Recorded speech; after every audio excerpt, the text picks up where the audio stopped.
Welcome back. You're still watching JK Live and you're having a conversation here on the state of the nation. 3 years in for the Kenya Kwanza administration. What does life look like? There's data from TIFA research that they released, I think, a week ago, and they were saying that 70% of respondents said that their personal or family economic situation has actually worsened. 70% across the country. Only 10% say it has gotten better. And you look at the spread of that finding across the country. There's no single region that says things have gotten better more than it has gotten worse. So I don't know, Gabriel, how that means for the government of Kenya. Well, and like I told you, Sheila, when I said there's no hooray moment, actually you knew what I was saying. I was saying everything must be subjected to a progressive advance, and that is what we hope at some point we will get out exactly from where we were. And now we start, and now we start at the very least, see things happening, according to really what Mwananchi desires. I mean, I think that's our goal, all of us, if we have to be honest. What I'm asking Gabriel is... You've mentioned, you've just hold on, so that I can... Just hold on. We hear on a daily basis the leadership of this country saying that things are way better, that have gotten the country from where it was. Yes. We are now accessing the international markets. Correct. At the same time, we're accumulating debt, 3 trillion shillings plus over the last 3 years. So it's an average of $1 trillion shillings. And some the other day. Just hold on. Okay. Gabriel, please. So when all those facts are speaking to, yes, we're accessing the international market, but the debt is growing, but the Mwananchi is telling you, I'm hurting. I am worse than I was in 2022. How do you reconcile the government rhetoric versus the reality? Again, I won't use such a word, the government rhetoric. I mean, I won't use such a term. But, I go back to the conversation we had a few days ago. And the data that I have, and I believe you have the same data. And I was telling you, somebody may not feel that the economy is heading the right place, but there are key indicators. For instance, we are not the one who graded ourselves back to the B, It's not ourselves. It's the, the international institutions. And the reason why they did, they take so many indicators and they say, hey, well, you're heading in the right direction. You may not feel it, and even when we sit down to talk about the economic degradation process, it's not something that happens in a year. And that's why I want you to appreciate how deep we were. And it has taken a raft of interventions and measures to get us to where we are. Some, until we appreciate that, our conversation will be very diluted. And that's why I'm saying it may seem, Wakili, it may seem as if it's a laissez-faire kind of thing, but bringing fertilizer from 7,000 to 2,500, that was a great intervention. It has assisted. There is impact, to that. When you talk about the cost of fuel, which is a key driver to our economy, bringing it down, the intervention that was done has definitely the cost of what? Helped the cost of fuel. Fuel is more expensive now than it was in 2022. Sam, really? Yes. You have the data. I have the data. A liter of petrol was 159 shillings. My data, the data I have, and the interventions that are done, the information that I have, which we can cross-check with you. And I told you, I know you are. When did you last fuel? So, I fuel every day. No, Gabriel. Wait a minute. Sam. Sorry, to benefit the viewer. Let me finish and then you can... benefit the viewer, a litre of petrol in 2022 September was 159 shillings. Let me finish. A litre of petrol today is about 185 shillings. Yesterday. Can I tell you the reason? Yesterday what happened? The reason is... Yesterday, did you check the prices yesterday? Hold on. Yes, there was a release that reduced it by 79 cents just the other day. You said it reduced. Correct. 79 cents. It's a reduction. Or 0.79. So, probably what you... No, Gabriel. The question I'm asking is, during this time, VAT on fuel has gone up by 100%, from 8% to 16%. What I don't want us to do... The road maintenance levy fund has grown from 18 shillings to 25 shillings. What I don't want us to do, Sam, I think is to reduce this conversation. No, you're saying the fuel has become cheaper. It's not. No. You mentioned yourself that it came down yesterday. Now, we may disagree on so many other things, Sam, but the intervention done on fuel is way much better than what we were doing in the past. That one you have to agree. Moving close and probably we can still look at that data. Same thing I've just told you about the maize from last year, which I corrected that figure from 67 to now heading to 70 million bags. And we are hopeful that it will come to 75. Now, I've had people arguing. And this is the con of man. And I don't think we'll ever get out of this. We have had people, instead of saying at least we are heading in the right direction, somebody argued with me the other day, and he's a Mheshimiwa, and said, no, it's because of the rains. So you start wondering, didn't we have the rains back then? Mm-hmm. All right? So I think... We actually had difficulties. That's but still, you cannot fail. You cannot fail to look at the interventions that have been done. I just wanted to tell you something when we were watching sports. Yeah. Even though, and we are doing very well. We are all doing very well. And we congratulate our girls and the people who are bringing us the gold medals. You remember there was a time people were asking, we've taken, it's been a while before we really injected serious funding into sports. Now anybody bringing in a gold medal, Sheila, do you know how much they are taking? From the former 750,000. Any person who brings a gold medal home takes 3 million. Silver, I think it's 1.5 if I'm not wrong. And I think the gold, the bronze, I think it's somewhere good. That intervention, Bwana Havi. How many athletes do you have in the country? It says, I'm talking about gold medals. Man, you're a guy of numbers. First of all, hear the good news, Sam. So, there's somebody serious about sports. Okay. Who wants to actually make that, all right, Gabriel. Thank you.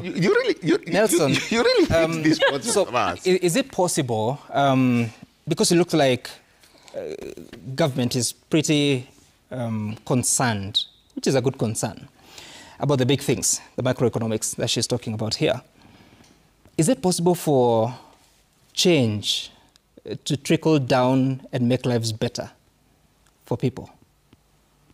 It is possible. And the complexity with which our friends in government have taken this matter is our Achilles heel. If you're concentrating on agriculture, agribusiness, simple. Buy tractors. Reduce the purchase of land cruisers. It's as simple as that. We cannot claim that we are targeting a certain level of financial sustainability if we haven't met the rudimentary processes. Sorry to say, in Kenya, to a large extent, we have not even reached the industrial revolution so far as agriculture is concerned. So this rhetoric about 77 million bags of maize is unsustainable. And you see, I'll still go and hit this tone at a particular point. Gabriel, you must permit me to do that. I've started with food. Stop expenditure on projects that are not value addition to the issues that are core and basic to Mwananchi. Like what? If it is food, capacitated agriculture. If it is education, capacitated education. If it is healthcare, capacitated healthcare. You understand? The common Kenyan Mwananchi is least bothered about this data that you seem to have. When you approach them, they will deal with you basically. I'm sick, I'm hungry, I don't have a job. To the extent that these three needs have not been met, they'll transcend to wants as and when we go to the election. Listen, Gabriel, and that is the reason why the president of all the people is calling people to State House to meet their basic needs. Food. I think we are diluting that conversation. No. I think we are diluting that conversation. Yeah. Why do you want to make it complex and beguile Kenyans? It's not complex. You can't reduce people visiting to State House. Like, first of all, it's in. When you're talking about health.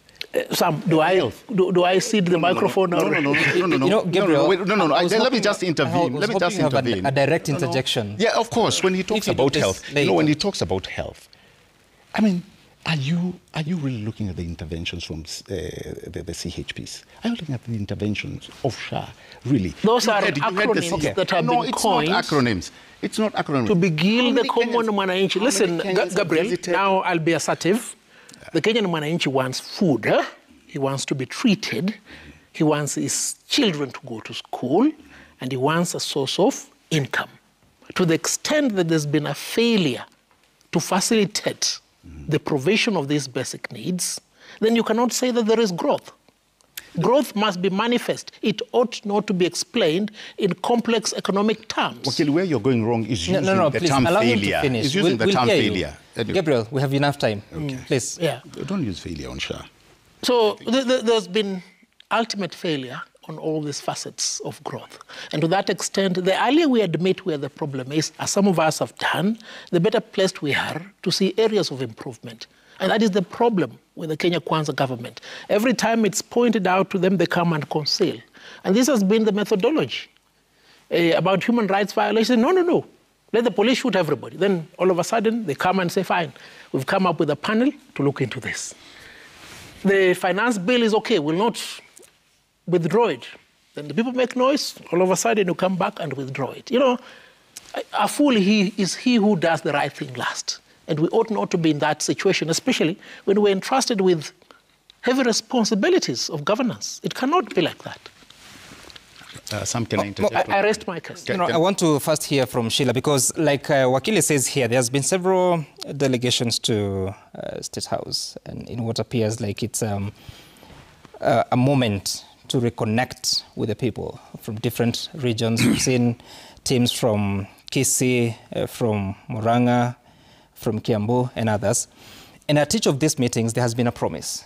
Kiambu was promised 30 billion shillings worth of affordable housing units. In number, there are 15,000. Kisii, a similar promise, 30 billion shillings for 15,000 housing units. Murang'a County, 23 billion shillings worth of projects. In number, it's about 10,300. If you put that together, it comes to close to 100 billion shillings that has been promised. What is this, and what is the place of this in building an economy? I think there's nothing legally wrong with people going to State House. I think that's just the governance style that President Ruto is choosing to have. It's his style, there's nothing wrong with that. I think here's where, from an economic perspective then, it becomes a little bit tricky. I'm not sure where the evidence is of how much these meetings are costing. The last time that the teachers were there was some news coming back and forth. The second thing is that the promises that come in, you can only hope that these are budgeted projects that, you know, the government had thought about, and they knew that anyway they would be giving, you know, Murang'a and Kisii and, you know, all these places, these particular projects, so that it's not a question of sticks and carrots. Because I keep insisting on economic planning. I sound like a broken record, but it needs to be planned. You see, the thing is, you cannot use political tools to fix economic issues. It never works in the end. I know it feels good politically speaking, but from an economic perspective, you always have to ensure that there was a plan in place. There was a bit of due diligence put across. Mm-hmm. I think that's what I've always said also about the empowerment programs that was going around the country. I said, great, it's good that you do that, but again, you always need a dual force going on. If you choose to do this, then you have to say, what is the due diligence that was given? Did we first, map out the stakeholders? Did we do capacity building so that we have sustainability? Because we have how many millions of people in Kenya today? If we are all to walk into State House to get something from it, is that really something that is sustainable? And if it is that they come in and they're getting these programs, you can only hope that these are pre-planned programs that the president had already said, this financial year, we're building X units in these particular places. And so he's just using the politics as the last kind of, the last mile of it. Mm. That would be a hope that I would have, because again, I'm not privy to any plan that is carried out. But, I think at the end of the day is you cannot, we are too many, and you end up even being extorted, because you come today, I come, you give me, I turn around tomorrow and I'm still upset again because I want you to keep giving me. And then there are people who are left out. They're saying, but why didn't my group receive this? Why did you pick that one over this one? You start having issues like that, which we need to tread a little bit careful with. At the end of the day, we need a system that works for everybody. If you have systemic change, then it will not matter. Mm-hmm. You will go into a hospital, You will be a Kenyan citizen and you will be treated. You'll get your medicine. You'll have your, you'll have your business, and whether you're employed or not, so you're not discriminating people with paychecks, everybody will pay in their taxes into the system, and then we'll all get to benefit out of it. You have to solve the problem we have in Kenya today systemically. You're not going to be able to run away with it in any other way. Political solutions will not work. We will need to kind of roll our sleeves up and ask, how do we systemically create opportunities for youth in order to have employment? Gone are the days you could have a bahasha go to your ministry and then you employ 70 people from my village. That's not happening. True. So what should we be doing to intervene? The role of government is supposed to create a conducive environment for business to operate. You don't give the last mile. You simply make sure that you create a conducive environment so that the private sector can help you meet your development goals. Right. So what does that mean? What does that look like? It looks like you working on your factors of production. If you want industries to come in, what is the price of electricity? What is the reliability of electricity? What are the, the pros and cons? How do you work to get your permits? Are we working on the ease of business?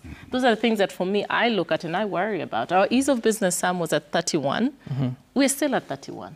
Why have we not improved it? So that you have industries coming and industries don't leave. Why don't we think we have one of the most educated populations in Africa, period?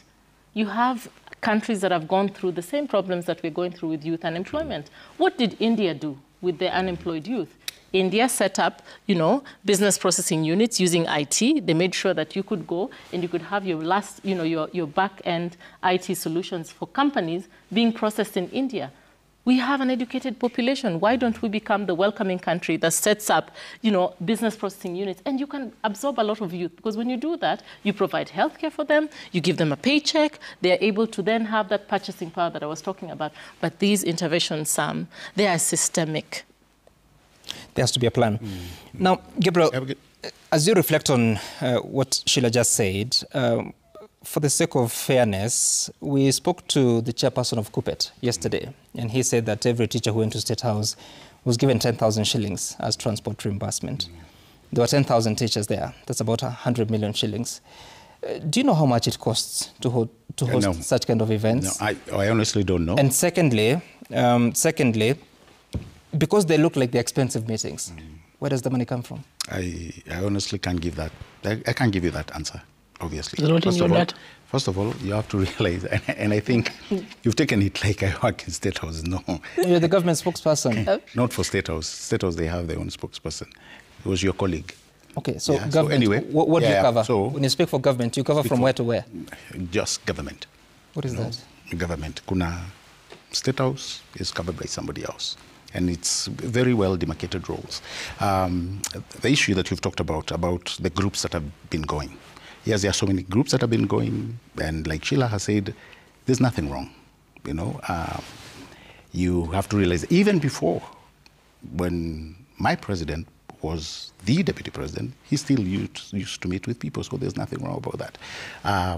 I didn't hear, and I'm not saying it's not true what you're saying. I didn't hear the 10,000 shilling. I didn't hear. And I'm not saying you're lying, but I didn't hear. Obviously, to a level I trust you. But I don't think I have any powers to ask that question that you've asked, how much money was spent. I don't think. The essence of that question, Gabriel, you look at, and I think we touched on this the other time we were here, the cost of running government is going way high. True. To an extent that in the financial year 2024-2025, you had to do a lot of supplementary budgets to cut the expenditure allocation, development expenditure allocation to finance recurrent. If you look at State House itself, after the Gen Z demonstrations, the budget was reduced to 4.5 billion shillings. Ultimately, according to the Control of Budget report, the expenditure by State House was 11.7 billion shillings. And you keep asking me against a promise of 4.5. That question about State House.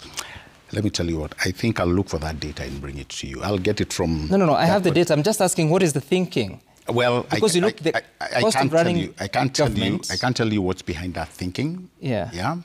But I would bet, that it's budgeted for. Allow me to say that. It wasn't. Where I wanted to interject Sam, before you raise the thing about the people going to State House. Where I wanted to interject is what Sheila talked about, what is happening to bring in the investors. And, you know, obviously, the infrastructure. Sam, let him answer about the 100 million. Wait, I can't answer. I can't answer about the 100 million. I wasn't there, so, you know.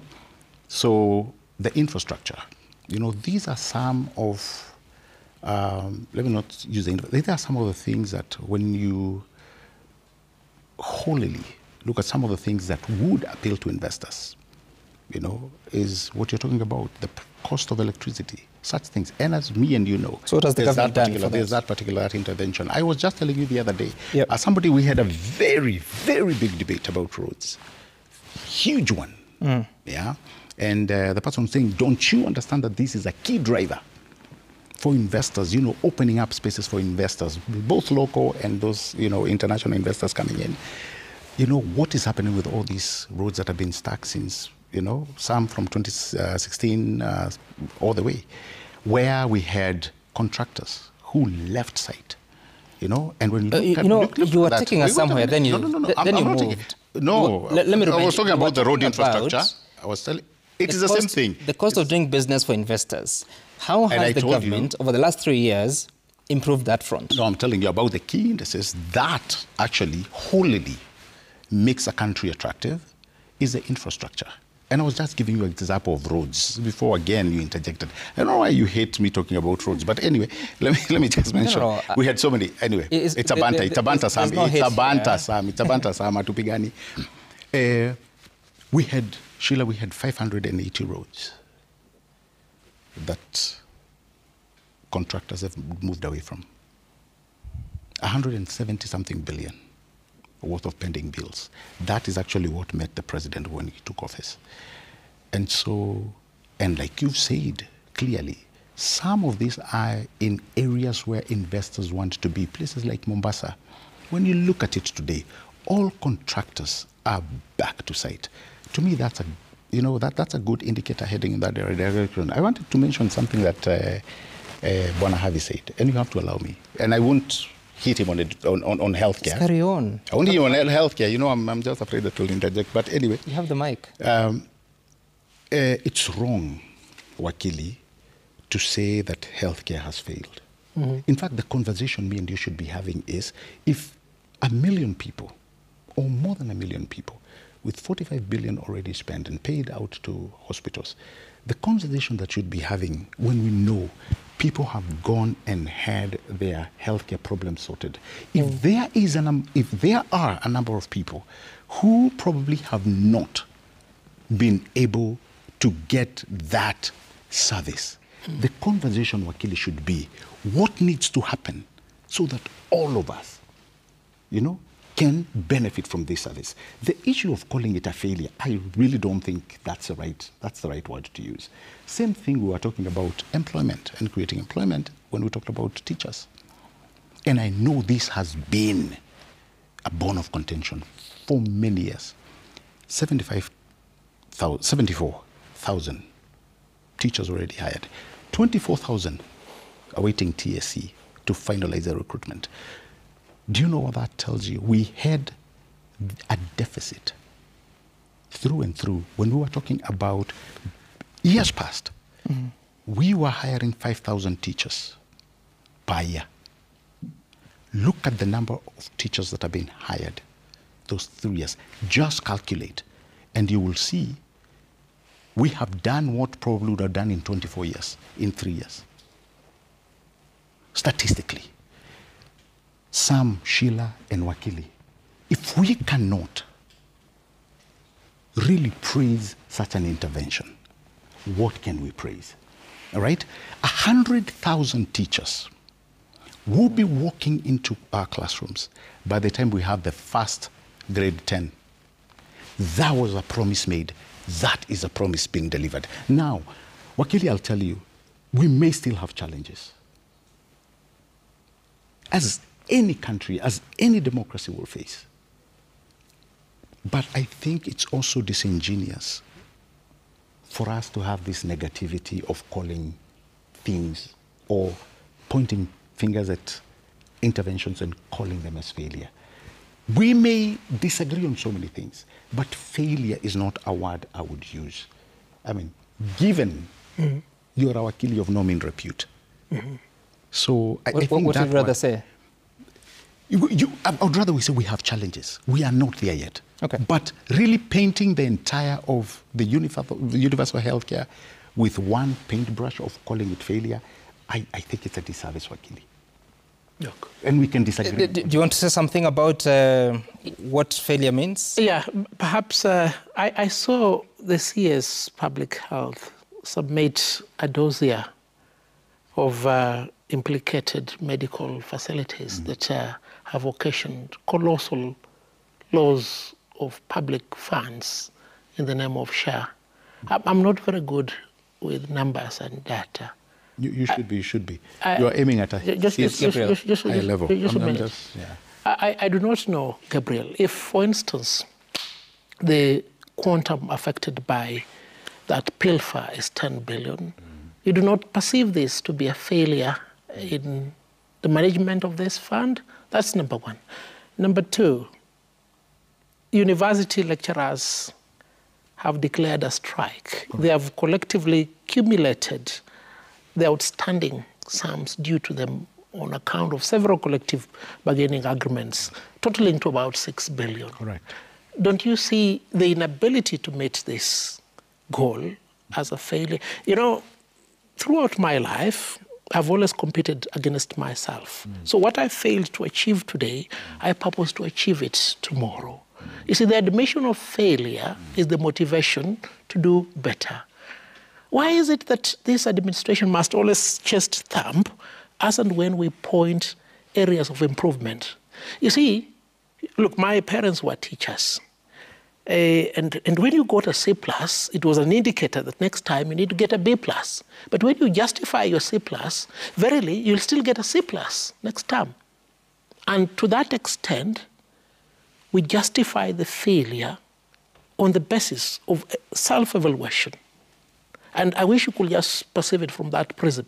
We'll make tremendous progress. No, it's okay. It's okay, Gabriel. We'll continue with this conversation after a short break, but we still have so much to talk about in terms of how the governance has been. There's a question of corruption, question of separation of powers and roles between the different terms of governance, and we'll see what's more that we can cover tonight. You're watching JKL Live.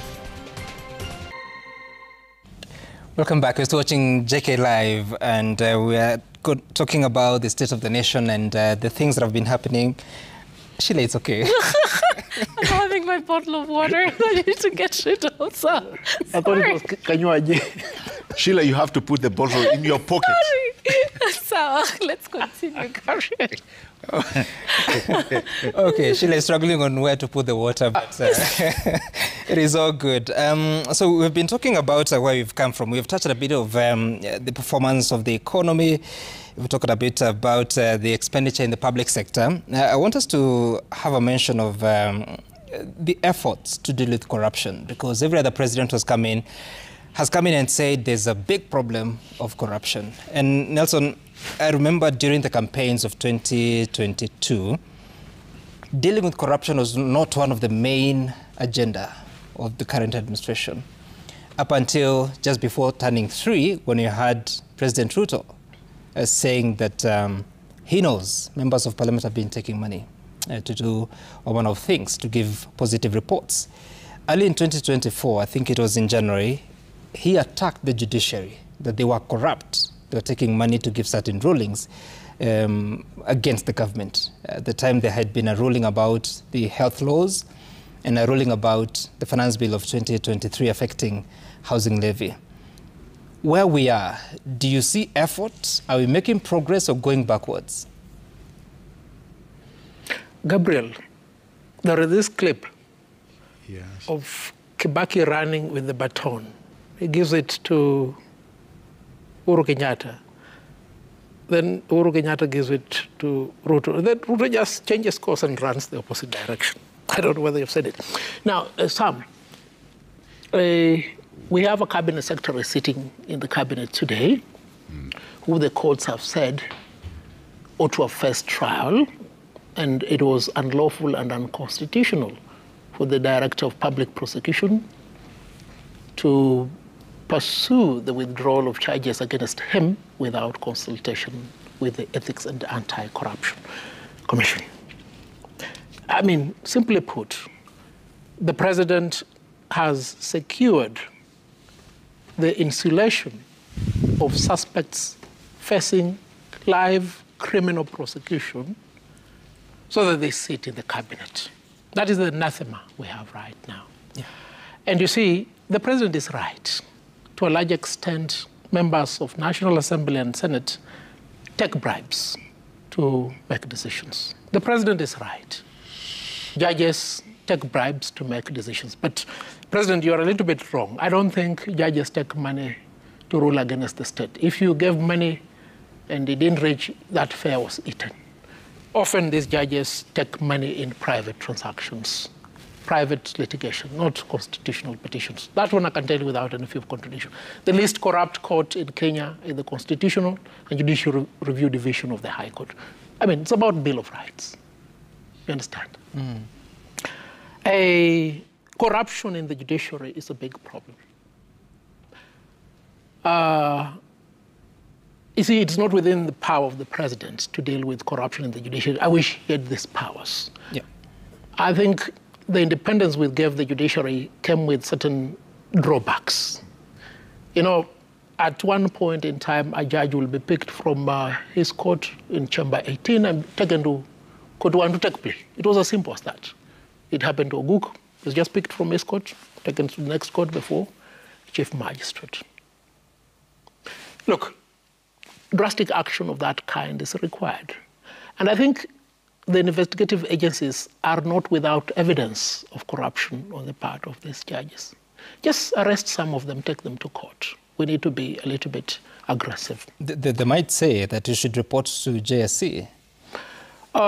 This matter has been determined in Philomena Mwilu versus the DPP, and the bench of 7 judges said, if a judge engages in outright criminal conduct, that is not the province of the JSC.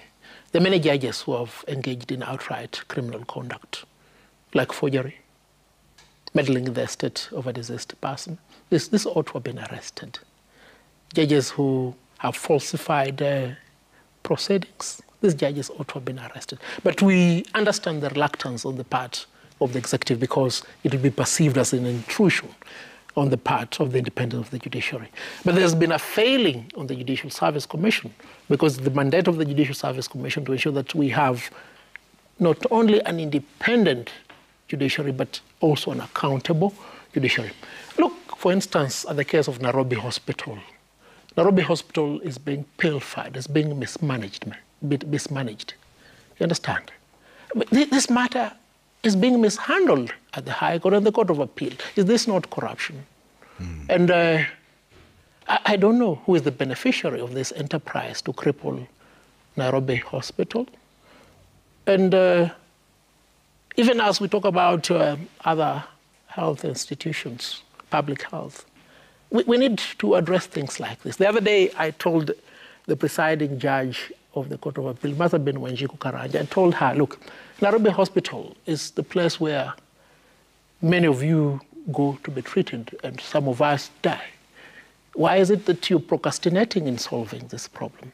Because corruption need not be in the public sector alone. Corruption, if it's in the judiciary, has to be dealt with. Corruption, if it is in institutions that take public money, have to be dealt with. So to that extent, we've not performed very well in the area of corruption. And my emphasis is on the judiciary. Okay. There's a big problem. I've sung this song. My voice has become hoarse. There are those who think that I'm on a mission that is destructive.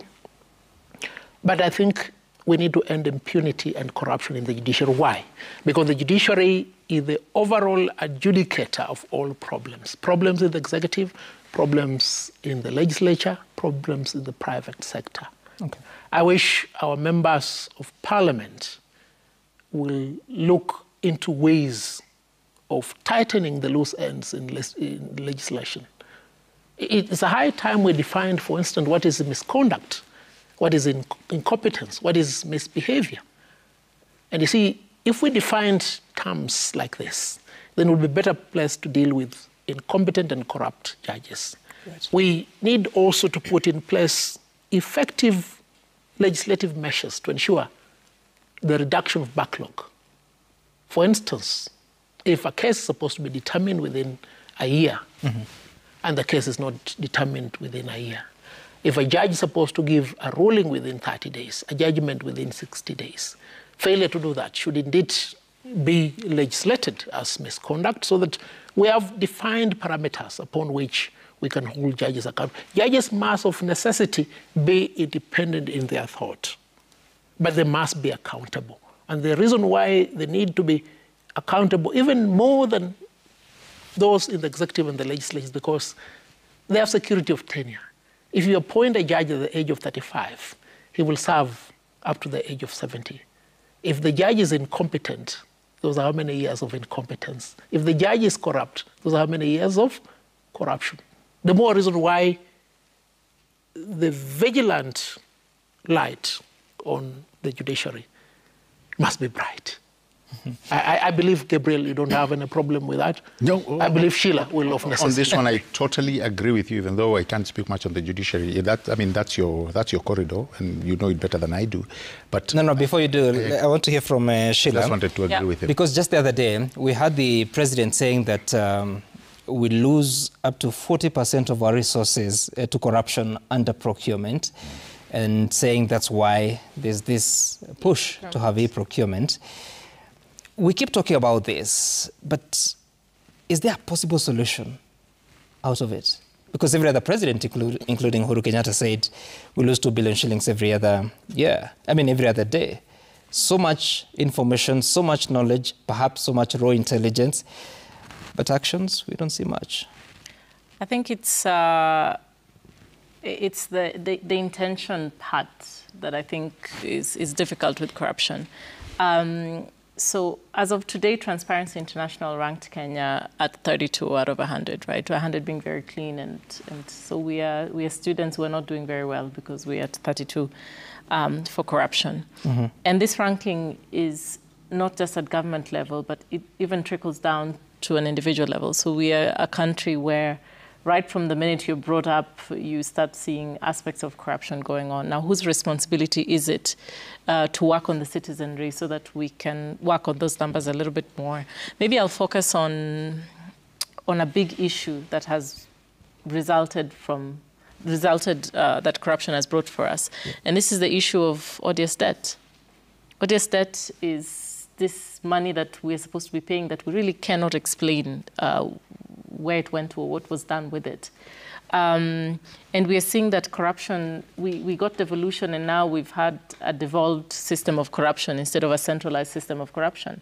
And that's why it's, it's showing that as a country we really have to do better because it's costing us a lot. The president came out and pointed that members of parliament were corrupt.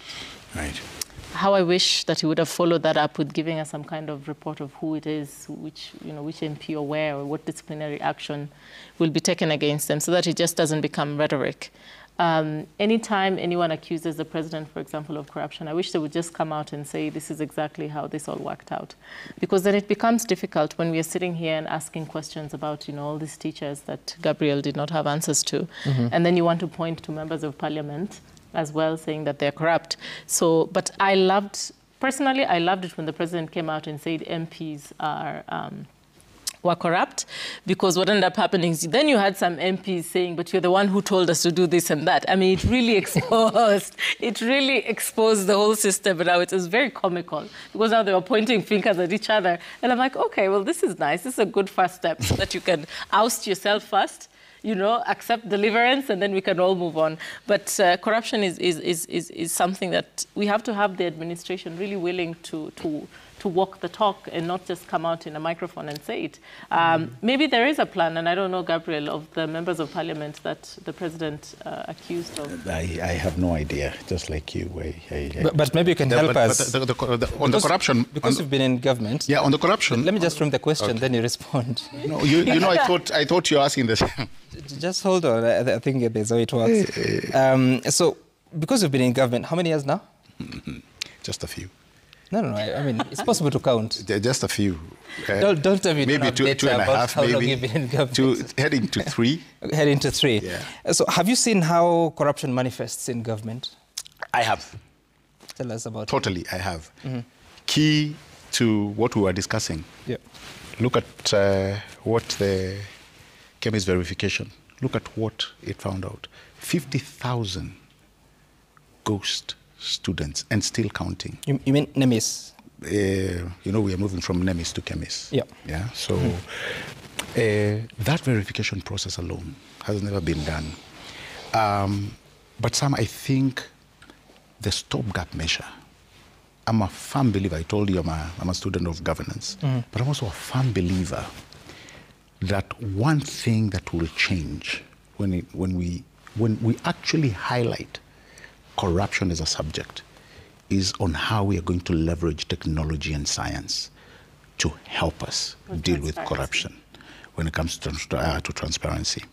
What you've just seen, what Wakili Harvey said, he may have said it differently, but I agree with him. When he talked about the fraud within the SHA system, what he didn't say is that was arrested. The fraud was arrested in good time. What does that tell you? How much People was lost? People, there was nothing that was lost. People were, and these are the middlemen. These were the cartels that we were talking about. They have to look for a way to try and get into any system.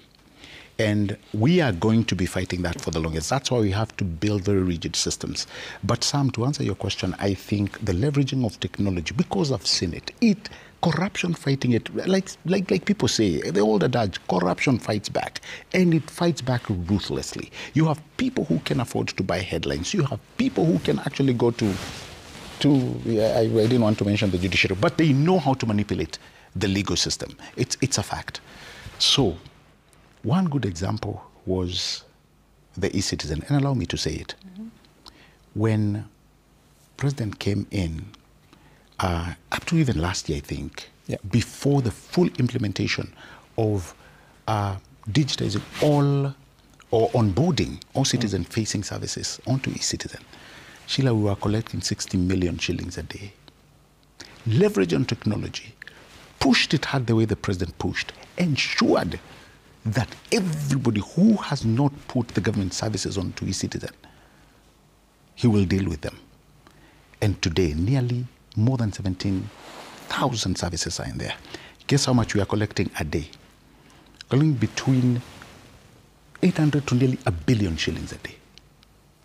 Leveraging on technology. Now, if you are to tell me, Bwana Wakili, and this is a good conversation I feel we should be having constantly, is if I did not believe that I can utilize systems to fight corruption, if I cannot call out people who I think are culpable, then it will only be talk. But the mere fact that the president came out and said he's a consumer of raw intelligence, he knew what he was talking about. We are able to put structures, including the e-procurement. And you have seen what has happened, the legalese, people running to court and what have you. But it is one area, Sam, that will revolutionize, it will change how we are doing our procurement. And where a lot of pilferage happens, Wakili can tell you, it is when it comes to procurement. There's the transparency, it's you know. So using data, I'm liking it because you can see. The president said, I'll lead from the front, no against corruption. When he took over, he was very intentional about fighting corruption. A few hours after he was sworn in, not a few days, the institutions that are mandated to deal with corruption, he said the issue has been a financial autonomy. Because you want to do your work, but you receive a phone call from somewhere. Somebody says, I will not give you your budget because of ABC. I want you to rule like this because of 1, 2, 3. You call somebody who is investigating and you tell them and cases are lost. The president said, no, I am coming with absolute good faith that I want to release you so that you can do your work. And I'll never call anybody to say, assist this one or do this. And to be exact. You're talking about which institution? The judiciary and our investigative arms. Okay. Yeah. He made a reference, remember? To what? About a cabinet secretary whose case was actually taken down. And now the courts have said, no, he should have been prosecuted. No, the president, I can tell you, because you are trying to tie in with something like the president did anything wrong. The president appointed somebody who was facing an active criminal prosecution as a cabinet secretary. He needed not call the DPP for the DPP to withdraw the charges. Wakili, it was obvious. The DPP me, withdrew the charges. Now the courts have said that was wrong. You don't see a problem. What Wakili taught me, and this I learned from Wakili, by the way, he taught me that you're innocent until proven guilty, unless that thing changed. Unless that statement... No, it hasn't changed, but exactly. When you're facing criminal prosecution, you cannot sit in the cabinet. Well, what you taught me is that somebody must be proved guilty. I think that's when you got a C+. I insisted. I didn't get a C+. and you refused? Now it's gone personal. See, Sam, this is gone personal. But anyway, so that we don't lose sight, I think, to be honest, we have to give President kudos. And I didn't want to mention this. I didn't really want to compare. Sam, you know how I hate comparing administrations. But if we are to be honest, I don't believe there's anybody who has leverage and technology to try and fight corruption as the president has done. You know, actually it's fine, but there's a perception problem here. Like I said, during the campaign period, there was no clear plan on how the Kenya Kwanza administration would deal with corruption. The actual sentiments of David D saying that our agenda is not to fight corruption. Do you remember that? I saw something like that. Correct. I saw something like that. So with all that happening, and you're saying that he promised financial autonomy of the judiciary, of course, the National Police Service, and we saw things happening. But at the same time, two cabinet nominees, Mithika Linturi, Aisha Jumwa, they had matters they were facing. They were withdrawn just before they were vetted and appointed. They were withdrawn. Cabinet Secretary for Matters Cooperatives, Waziri Oparanya, just before he became Waziri, there was a matter he was facing. It was withdrawn. And the court has made a decision now that it should not have been withdrawn. Well, what does that mean, perception-wise, from your reading? Well, perception-wise, I would believe you have a point when it comes to perception. But then again, we go to the, Wakili taught me here, you go to the real facts until somebody is proven guilty.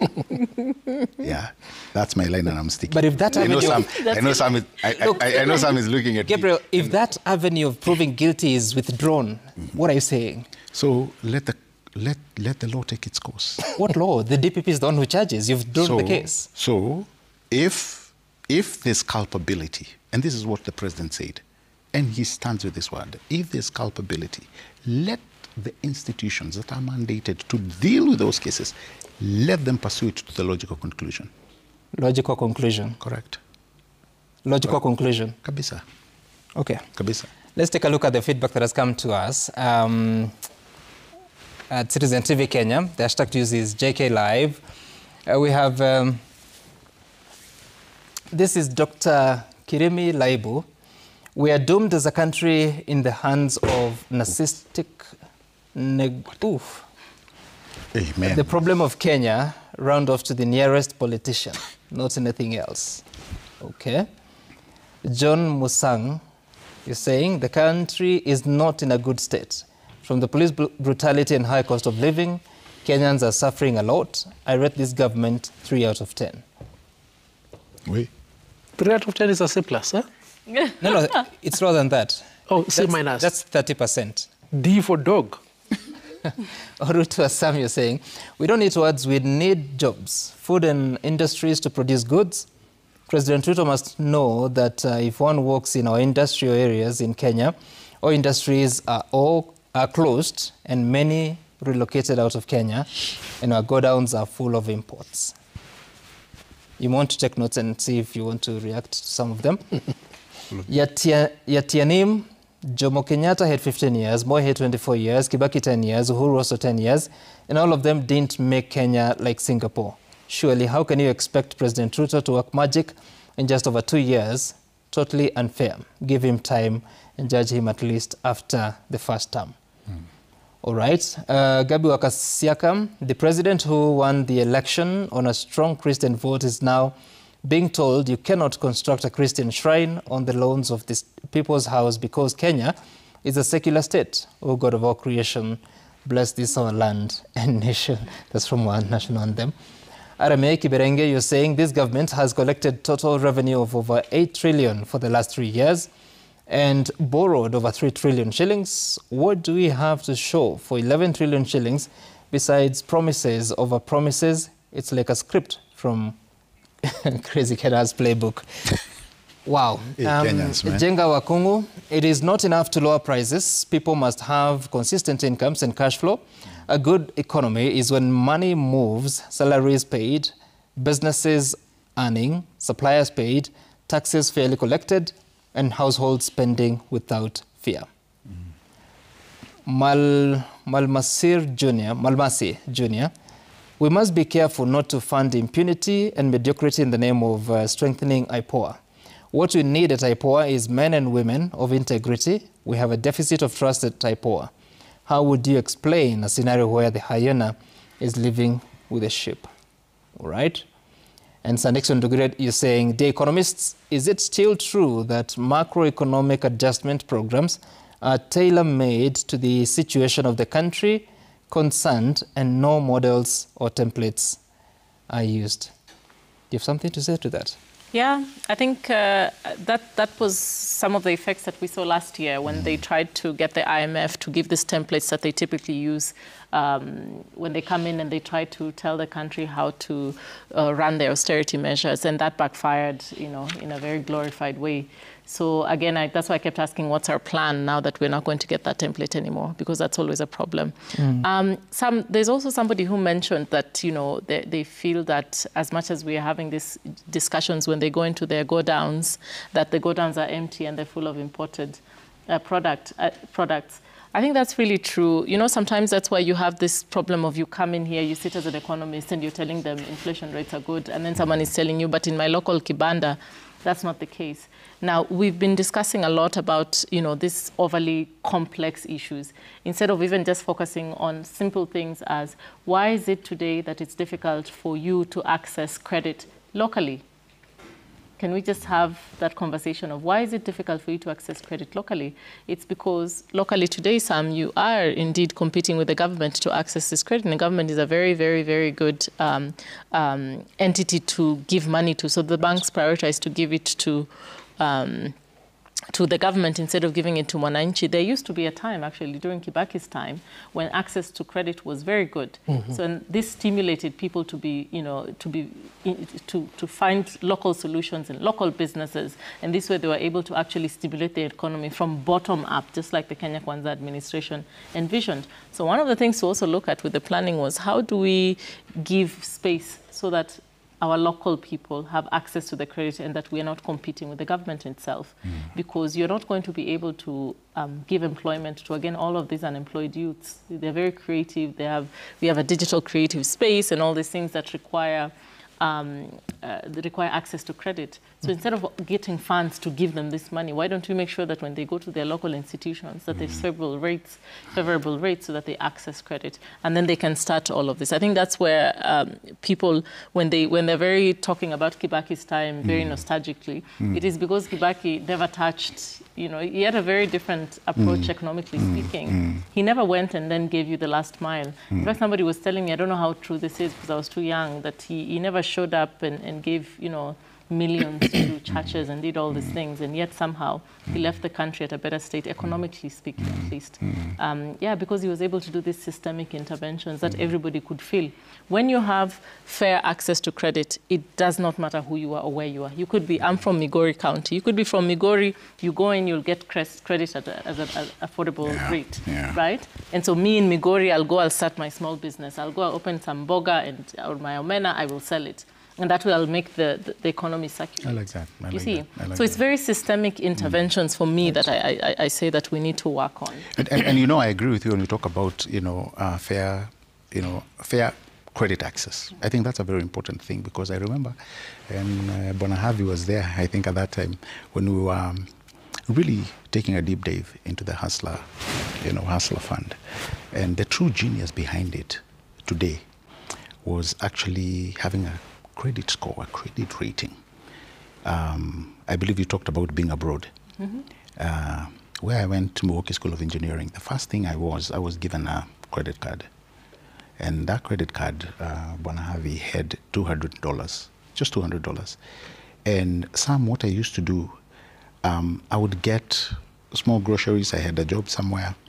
And every month, I developed the responsibility of paying it back. Obviously, somebody talked to me about it. So personally, I had to develop, me personally, a responsibility. Not the institution that gave me. Because you'll agree with me, you have people who've been given, you have people credit has been extended to them. But what do? It becomes pesa ni ya happy. But I was able to build my credit rating, that when it came time to purchase things that were important in life, Sheila, I did not need any collateral. And Sam, that's a true genius, behind Hustler Fund. And every time I keep praying that I hope we become, or Kenyans become, responsible enough that when these interventions are put across, that we encompass the responsibility enough that, yes, you can take money and have that in your back mind, that if you trade with it, if you do business, you have that element of payback, and you build your credit score so that when you approach a commercial bank with a good credit rating, they will not ask you for any collateral. And I think that is a true genius. You've had the president talking about. But what is the upper limit now at Hustler Fund? I would need to check, but it has the last person. Let me tell you the last person I dealt with. To be honest, they had borrowed nearly 45,000. 45,000. They had got. This is the person I dealt with, me personally. Okay. Just the idea behind it, I think it was. But I thought what Sheila was talking about is bigger than that, because business. No. I agree. Need resources. No. I agree with what she was talking about. What I was just saying, it's an intervention which has an element of genius behind it. Okay. That where does a young man get? And perhaps just to put this into context as we wind up, she's talking about the government competing with the Mwananchi for credit. Yes. That one I know has been a problem. The current budget has a deficit of 923 billion shillings. Out of that, the domestic borrowing is 635. So the government has planned to borrow 635 billion shillings from the local market, largely from the banks and insurance and the financial sector itself. So for people with small businesses that need credit for a prolonged period of time, how can they compare to what the government is offering? And I think that's the bigger conversation. The rate will continue to be higher despite the rate per treasury bills going down. No, it's an area, obviously, an area of concern. I've had numerous, it's not even once, and I know Sheila, you'll agree with me, I've had the governor of Central Bank actually alluding to the same very fact. But I would really wait to see some of the kind of the interventions that they will be pushing. I know we've had a problem. I know we've had a problem with it. Deficit talks about expenditure. I know we've had a problem with it, with the government accessing the domestic market. That one I know.